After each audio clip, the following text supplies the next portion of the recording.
जी हाँ, तो पाकिस्तान 5 विकेट से ऑस्ट्रेलिया से ये मैच जीत गया।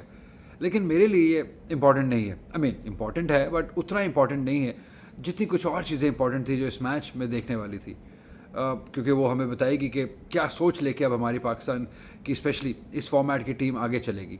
क्योंकि वर्ल्ड कप है अगले साल, तो ये आपको बताएगा कि किस तरीके से आप किस किस प्लेयर को तैयार कर रहे हैं या क्या आपका माइंड सेट है, किस कॉम्बिनेशन से आप आगे क्रिकेट खेलना चाहते हैं। ये ज़्यादा इंपॉर्टेंट था कि कॉम्बिनेशन क्या होता। मुझे थोड़ी हैरानगी हुई कि जो प्लेइंग 11 जब मैंने देखी तो सिर्फ 3 ऐसे बॉलर थे जो कि प्रॉपर बॉलर हैं। बाकी शादाब भी ऑलराउंड क्रिकेट आ जाते हैं, क्रिकेटर हैं। अरफात मिन्हास को भी हम ऑलराउंडर क्रिकेटर की कैटेगरी में लेके आएंगे। तो 3 स्पेशलिस्ट के साथ हम लोग इस मैच में गए। क्या ये हमारा वे फॉरवर्ड होगा? ये बहुत बड़ा क्वेश्चन मार्क है, क्योंकि हर जगह ऐसे लो स्लो ग्रिप करने वाले टर्न करने वाले पिचेस तो आपको नहीं मिलेंगे। और याद रखिए कि आपने साउथ अफ्रीका में होने वाला वर्ल्ड कप देखना है जो कि अगले साल होने जा रहा है। तो प्रॉबेबली ये आने वाले वक्तों में जैसे अगर सरफेस चेंज होगा तो हमें इसमें थोड़ी चेंज देखने को मिलेगी इस कॉम्बिनेशन में भी। बट क्वेश्चन फिर वही आ जाता है कि वो क्या होगी, क्योंकि शादाब खान का रोल इस फॉर्मेट में वनडे में, ठीक है, मुझे वो अभी भी लगता है कि बहुत अच्छे क्रिकेटर हैं, 3D क्रिकेटर हैं। बट अरफात मिन्हास के आने से और सुफियान मुकीम के बाहर बैठने से जब मैं ये तीनों का मुवाजना करता हूँ ना चीज़ों का, तो मुझे लगता है कि शादाब शायद इस फॉर्मेट में अपनी जगह नहीं बना सकेंगे। ज़्यादा बेहतर होगा कि हम एक प्रॉपर बैटर लेके आएँ और एक प्रॉपर बॉलर लेके आएँ। क्योंकि अभी कुछ कुछ इस प्लेइंग 11 में ना मिसिंग था। ऐसा लग रहा था कुछ कुछ है जो कि और ऐड हो सकता है। एक बैटर ऐड हो सकता है, एक बॉलर ऐड हो सकता है, कुछ ऐसा कॉम्बिनेशन बने कि एक और वो आ जाए और एक और उस तरीके से आ जाए। शायद फ़खर जमान और साइम अयूब के वापस आने के बाद क्या वो कमी पूरी हो जाएगी? दैट्स समथिंग नोटेबल, क्योंकि आपको साइम अयूब पूरे ओवर करके दे सकते हैं, एटलीस्ट 6-7 ओवर तो इस फॉर्मेट में करके दे सकते हैं। देन वो बैटर भी हैं और फ़खर के आने से थोड़ा एक्सपीरियंस भी आ जाएगा। क्योंकि ठीक है हम जीते हैं बट कुछ मिसिंग था।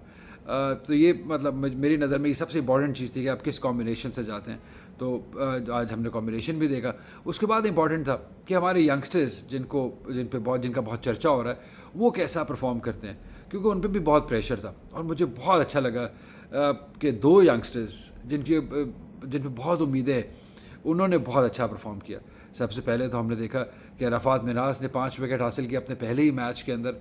पहले पाकिस्तानी बने जिन्होंने 5 विकेट हासिल किए अपने डेब्यू के अंदर। और जिस समझदारी से उन्होंने बॉलिंग की है वो ज़्यादा इम्पॉर्टेंट था देखना। जैसे वो आम क्लब क्रिकेट में कहते हैं ना कि खोचल बॉलिंग की उन्होंने। वो उन्होंने आर्मर भी बहुत अच्छे तरीके से किए। गेंद को उन्होंने सही एरिया से टर्न भी किया, पेस बहुत अच्छी थी। ठीक है, पिच पे टर्न हो रहा था, लेकिन उसको इस्तेमाल करना उसके लिए भी इंटेलिजेंस चाहिए थी। तो पहले मैच के अंदर इतनी इंटेलिजेंस दिखाना ये बहुत अच्छा साइन है पाकिस्तान क्रिकेट के लिए कि ये I think is gonna be a star in future for Pakistan, जिस तरीके से उन्होंने आज शुरू किया। और दूसरे जो यंगस्टर जिन्होंने बहुत अच्छा परफॉर्म किया, जिन पे बहुत प्रेशर था, अननेसेसरी प्रेशर था जिनके ऊपर, वो थे गाजी गौरी, जिन्होंने रिजवान को रिप्लेस किया। और आज पिच आसान नहीं था बैटिंग के लिए, स्पेशली सेकंड टाइम जब आपकी बैटिंग आई तो बहुत मुश्किल पिच था।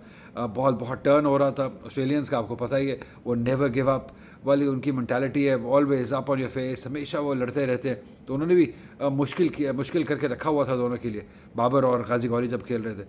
लेकिन बाबर के बारे में तो बाद में बात करेंगे। जिस इम्प्रेसिव तरीके से गाजी गौरी ने बैटिंग की है, बहुत अच्छा लगा। बहुत डिसिप्लिन, बहुत फाइटिंग इनिंग थी उनकी, क्योंकि उन्होंने कोई ऐसा गलत शॉट नहीं खेला जिससे वो आउट हो जाए, अपने विकेट गिरा दें या टीम को अंडर प्रेशर लें।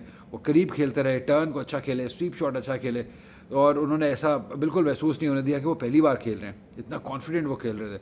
शुरू में थोड़े शेकी थे, वो ऐसा हो जाता है, बट जैसे जैसे वक्त गुजरता गया वो ईज़ आउट होते चले गए। और बाबर आजम ने भी उनका बहुत अच्छा साथ निभाया उनको समझाने में।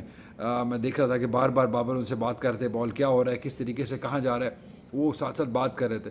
और आई एम श्योर जब आप अपने पहले मैच में इतने बड़े प्लेयर के साथ एक पार्टनरशिप लगाते हैं मुश्किल कंडीशंस के अंदर बड़े अपोनेंट के खिलाफ, तो आपका दिल जिगरा बहुत बड़ा हो जाता है, बहुत कॉन्फिडेंस आपको मिलता है। तो गाजी गौरी ने अपनी सिलेक्शन को दुरुस्त साबित किया इस मुश्किल पिच के ऊपर अच्छे रिस्पॉन्सिबल रन्स करके। ये तो यंगस्टर्स की बात थी। एक बस सिर्फ थोड़ा मुझे शिकवा रह गया कि जहाँ पे बैटिंग करने के लिए अरफात मिन्हास को भेज दिया था, वहाँ पे आप अब्दुल समद को भेज सकते थे, क्योंकि वो भी नए नए हैं, उनको भी थोड़ा वक्त चाहिए। और तब मैच काफ़ी हद तक सेफ था। ठीक है, आप शायद उनको भी ऑलराउंडर की कैटेगरी में लेके आना चाह रहे हैं, बट अब्दुल समद एक बैटर हैं, उनका कॉन्फिडेंट होना ज़्यादा ज़रूरी है अरफात मिनास अगर चले नीचे से उतने रन्स नहीं भी करेंगे, लेकिन अब्दुल समद के रन्स करना वो ज़्यादा इंपॉर्टेंट है, इसलिए उनको भेज देते तो थोड़ा ज़रा फीलर वो भी ले लेते तो वो बेहतर हो जाता। ओवरऑल ये मुझे था कि हमारे यंगस्टर्स कैसे परफॉर्म करते हैं। और उसके बाद जो बहुत बड़ा फैक्टर, जो बहुत बड़ी चर्चा जिस वजह पे हो रही है, वो है शादाब खान। अब क्या किया जाए शादाब खान की इस फॉर्मेट की फॉर्म का, क्योंकि मुझे नहीं लगता है कि वो 10 ओवर वाले बॉलर हैं। टू बी वेरी ऑनेस्ट, वो 10 ओवर शायद नहीं कर पाएंगे। वो T20 के लिए अच्छे स्पेशलिस्ट हो सकते हैं। अब वो अगर नहीं कर पाएंगे तो क्या हम उनके 7-8 ओवर और थोड़े बहुत रन्स के लिए लंबे फॉर्मेट में क्या हम उनका रिस्क ले सकते हैं? क्योंकि अगर वो कॉम्बिनेशन बना रहे हैं ना, तो वो मुझे लग रहा है कि वनडे में के अंदर वो बैलेंस को थोड़ा सा ऑफ कर रहे हैं, क्योंकि उनको खिलाना भी इंपॉर्टेंट है, सीनियर प्लेयर है। बट अगर आप उनकी जगह एक बैटर और जब टाइम आ जाएंगे तो फिर क्या करेंगे? अब अरफात मिनास ने जिस तरह से परफॉर्म कर दिया है, मुझे नहीं लगता कि वो अपनी जगह खोने वाले हैं। तो फिर अब देखना होगा, सुफियान मुकीम बाहर बैठे हुए हैं, फिर कैसे शादाब अपनी जगह बचा पाएंगे। बॉलिंग आज उन्होंने मतलब बहुत एवरेज सी बॉलिंग की, कोई ऐसा नज़र नहीं आया जहाँ पे सबको टर्न मिल रहा था, उनको ज़्यादा टर्न भी नहीं मिला, उस तरीके से बैक लग भी नहीं रही थी। तो वो अब देखना होगा कि पाकिस्तान जो मैनेजमेंट है वो गोइंग फर्दर क्या करते हैं शादाब खान के साथ इस फॉर्मेट के अंदर। क्या वो उनको इसी तरीके से कैरी ऑन करते हैं और मज़ेद होंगे कि खिलाना ही खिलाना है? तो दैट विल बी इंटरेस्टिंग, क्योंकि मुझे अब लग रहा है कि जैसे अब यंगस्टर्स आ रहे हैं, नए लड़के आ रहे हैं, नया जोश आ रहा है, फ्रेश लेग्स आ रही है, थोड़ा मुश्किल हो जाएगा इस फॉर्मेट के अंदर शादाब को अपनी जगह बनाए रखना, अनलेस अनटिल वो बहुत कुछ एक्स्ट्रॉर्डनरी कर दें दोनों से, बैटिंग और बॉलिंग दोनों में, फिर ही तभी बचेगा। ओवरऑल अगर हम बात करें तो ये 2-3 चीज़ें ऐसी थी जो रिज़ल्ट से ज़्यादा इंपॉर्टेंट थी। और फिर आई एंड पे बाबर आजम की बैटिंग, क्या क्लास इनिंग खेली है, मैच्योर इनिंग, रिस्पॉन्सिबल इनिंग। ऐसा लग रहा था कि जैसे वो मतलब हंगरी हैं रन्स के लिए। हमने बिल्कुल T20 की फॉर्म को वो लेके आए हैं। इतना अच्छा बांग्लादेश का एज अ टीम नहीं गया, बट बाबर के लिए अच्छा गया था। ओवरऑल बैटिंग की बात करें, लेकिन ये वनडे फॉर्मेट के अंदर इंपॉर्टेंट था उनका रन्स करना। मुश्किल कंडीशंस के अंदर रिस्पॉन्सिबिलिटी दिखाई, अपने ऊपर मैच लिया, उन्होंने मेक श्योर किया कि अब एक सेफ़ जोन तक पाकिस्तान को ले आएँ ताकि कोई मुश्किलात रह ना जाएँ। वो भी जब आउट हुए वो भी बॉल थोड़ा नीचे रह गया, थोड़ा अनलकी है, वरना मुझे ऐसा लग रहा था कि वो मैच फिनिश करके ही जाएंगे। तो अच्छा लगा देख के कि पाकिस्तान की ओवरऑल उन्होंने रिस्पॉन्सिबिलिटी से पाकिस्तान को ये मैच जिताया बाबर आजम ने। अब अगर बात करें थोड़ा ऑस्ट्रेलिया की क्रिकेट में भी ना इस फॉर्मेट में मसले हैं, क्योंकि वो उस तरीके से टैलेंट आ नहीं रहा है वनडे के अंदर। अब एक ज़माना था जब कोई नया यंगस्टर भी आता था तो उससे उसका एक थ्रेट होता था। इधर इनएक्सपीरियंस था और मुझे लगा नहीं, को मज़ा नहीं आया। अब एलेक्स कैरी को आप ज़बरदस्ती विकेट कीपर, क्योंकि कप्तान है तो वो तो खेल रहे हैं, एलेक्स कैरी को आप ज़बरदस्ती बैटिंग करा रहे हैं, ज़बरदस्ती बैटर बना रहे हैं वनडे का। तो वो अब देख लीजिए फिर क्या हालात हैं उनके। उस तरीके से टैलेंट प्रोड्यूस हो नहीं पा रहा है। और यकीन कीजिए अगर उस तरीके से टैलेंट प्रोड्यूस हो पा रहा होता तो लाबुशेन भी अपनी टीम में जगह ना बना पाते, क्योंकि उनके लिए भी पिछला साल 1.5 साल बहुत मुश्किल गया है।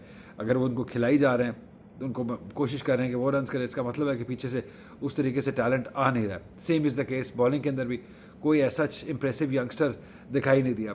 एलिस कुछ अच्छे हैं, वो भी कटर्स और स्लोअर वन ज़्यादा करते हैं। देखना होगा कि जब ये बड़े जो उनके प्लेयर हैं, स्टीव स्मिथ हो जाएं या मिचेल स्टार्क होंगे या कमिंस होंगे, ये लोग जब जाएंगे फिर क्या होगा ऑस्ट्रेलिया का? क्या उस तरीके से वो टैलेंट आ रहा है या नहीं आ रहा है? क्योंकि टिम डेविड को ले लें या बाकी मैक्सवेल को ले लें या स्टोइनिस को ले लें, इन लोगों ने T20 को प्रेफरेंस दी है। ये खुश हैं T20 खेल के। तो मसला आएगा इस फॉर्मेट के अंदर कि क्या आपको वो टैलेंट वो उस तरीके से प्रोवाइड कर रहा है उनका डोमेस्टिक स्ट्रक्चर। इस वक्त तो मुझे लग नहीं रहा है कि उस तरीके से टैलेंट ऑस्ट्रेलिया का आ रहा है, जिसकी वजह से उनको इश्यूज़ होंगे आने वाले टाइम में, इस फॉर्मेट में स्पेशली जब ये बड़े 4-5 प्लेयर चले जाएंगे। तो ओवरऑल पाकिस्तान ने बहुत अच्छा मैच खेला, टॉस जीत के सही फैसला अच्छा उन्होंने यूटिलाइज़ किया। स्पिनर्स ने बहुत अच्छी कंट्रोल बॉलिंग की, सभी ने ऑलमोस्ट अच्छे कंट्रोल से बॉलिंग की। इब्रार ने जो पहला बॉल किया, slower through the air ball किया, समझदारी से बॉल किया। उसके बाद अंदाज़ा हो गया था कि ये इनएक्सपीरियंस जो बैटिंग लाइनअप है ये हमारे स्पिनर्स के आगे नहीं टिकने वाली है। और वही जो अरफात ने जब 2 आउट किए ऊपर तले लाबुशेन और क्रिस ग्रीन को, उसके बाद तो ऐसा लग रहा था कि बहुत जल्दी ऑस्ट्रेलिया सिमट जाएगी। और 200 रन्स पाकिस्तान के लिए उतने ज़्यादा मसला होना नहीं था।